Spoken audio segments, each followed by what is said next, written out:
Hi friends, വളരെ tasty ആയിട്ടുള്ളൊരു bread pocket ഷവർമ എങ്ങനെ നമുക്ക് ഉണ്ടാക്കിയെടുക്കാമെന്ന് നോക്കാം. അതിന് കുറച്ച് ബ്രെഡും കുറച്ച് പച്ചക്കറിയും കുറച്ച് ചിക്കനും ഉണ്ടെങ്കിൽ വളരെ ടേസ്റ്റി ആയിട്ട് നമുക്ക് ഉണ്ടാക്കിയെടുക്കാം. അതിന് കുറച്ച് കുക്കുംബർ, സവാള, തക്കാളി, പച്ചമുളക്, ക്യാരറ്റ്, കുറച്ച് ചിക്കൻ ഒന്ന് വറുത്ത് ഒന്ന് ഗ്രേറ്റ് ചെയ്ത്, പിന്നെ കുറച്ച് മയോണൈസ്. ഇനി നമുക്ക് 2 ബ്രെഡ് ചേർത്ത് വെച്ചിട്ട് ഇതുപോലെ ഒരു ഗ്ലാസ് ഉപയോഗിച്ച് നമുക്കതൊന്ന് മുറിച്ചെടുക്കാം. അപ്പോൾ നമ്മൾ ഇതുപോലെ മുറിച്ചെടുത്തിട്ടുണ്ട്. മുറിച്ചെടുക്കുമ്പോൾ ചിലപ്പോൾ അത് നന്നായിട്ട് ഒട്ടിയിരിക്കും. ഇപ്പോൾ ഒരുപക്ഷെ ഒട്ടിയില്ലെങ്കിൽ നമ്മൾ ചെറുതായിട്ട് നമ്മുടെ കൈയുടെ തുമ്പ് ഒന്ന് നനച്ചു കൊടുത്തിട്ട് നമുക്കത് നിന്ന് ഒട്ടിച്ചു കൊടുക്കാം.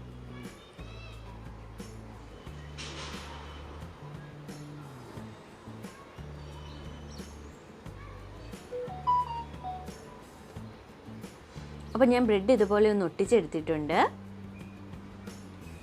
ഇനി നമുക്ക് വേണ്ടത് കുറച്ച് മുട്ടയുടെ വെള്ളയും വേണം. പിന്നെ നമ്മൾ നേരത്തെ മുറിച്ചെടുത്ത ബ്രെഡിൻ്റെ ബാലൻസ് അത് നമുക്ക് ബ്രെഡ് ക്രംസ് ആയിട്ട് എടുക്കാം. ബ്രെഡ് ക്രംസ് ഉണ്ടാക്കുന്നത് എല്ലാവർക്കും അറിയാമെന്ന് വിചാരിക്കുന്നു. നമ്മുടെ ആ ബ്രെഡൊന്ന് മിക്സിയിലിട്ടൊന്ന് പൊടിച്ചെടുത്താൽ മാത്രം മതി. അപ്പം നമ്മൾ ഈ മുട്ടയുടെ വെള്ളയിൽ മുക്കി ഈ ബ്രെഡ് ക്രംസിൽ മുക്കിയിട്ട് നമുക്ക് എണ്ണയിലിട്ട് ഇതുപോലെ ഒന്ന് വറുത്തെടുക്കാം.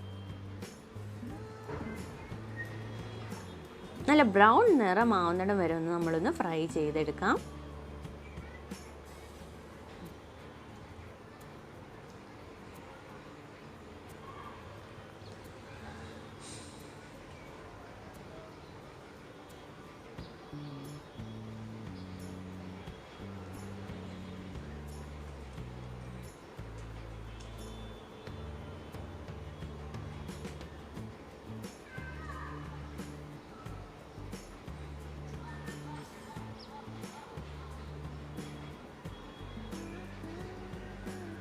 അപ്പോൾ നമ്മുടെ ബ്രെഡ് നന്നായിട്ട് ഫ്രൈ ആയ ഒരു ബ്രൗൺ നിറമായി വന്നിട്ടുണ്ട്.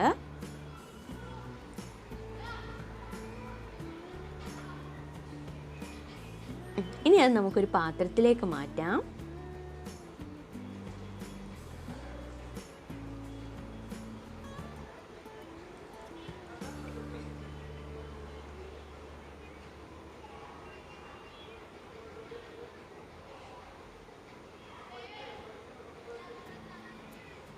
ഇനി നമ്മുടെ ഈ ബ്രെഡ്, നമ്മൾ ഫ്രൈ ചെയ്ത ബ്രെഡ് നമുക്കിതുപോലെ ഒന്ന് മുറിച്ചെടുക്കാം. കണ്ടോ, നമ്മൾ മുറിച്ചെടുക്കുമ്പോൾ ഇതുപോലെ വരും. നമുക്ക് ഇതിനകത്തോട്ട് വേണം ഫില്ലിങ്സ് വെക്കാൻ. ഇനി നമുക്ക് ഫില്ലിങ്സ് ഇതിനകത്തോട്ട് വെച്ച് കൊടുക്കാം.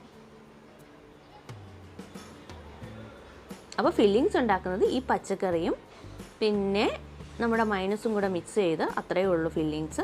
അപ്പോൾ നമ്മുടെ വളരെ ടേസ്റ്റി ആയിട്ടുള്ള ബ്രെഡ് പോക്കറ്റ് ഷവർമ ഇവിടെ തയ്യാറായിട്ടുണ്ട്. അപ്പോൾ എല്ലാവർക്കും ഈ വീഡിയോ ഇഷ്ടമായെന്ന് വിചാരിക്കുന്നു. എല്ലാവരും ഇതുപോലെ ഒന്ന് ട്രൈ ചെയ്യണം. നമുക്ക് നല്ല ഷവർമ ടേസ്റ്റിൽ ഒരു ബ്രെഡ് പോക്കറ്റ് ഷവർമ ഉണ്ടാക്കാം.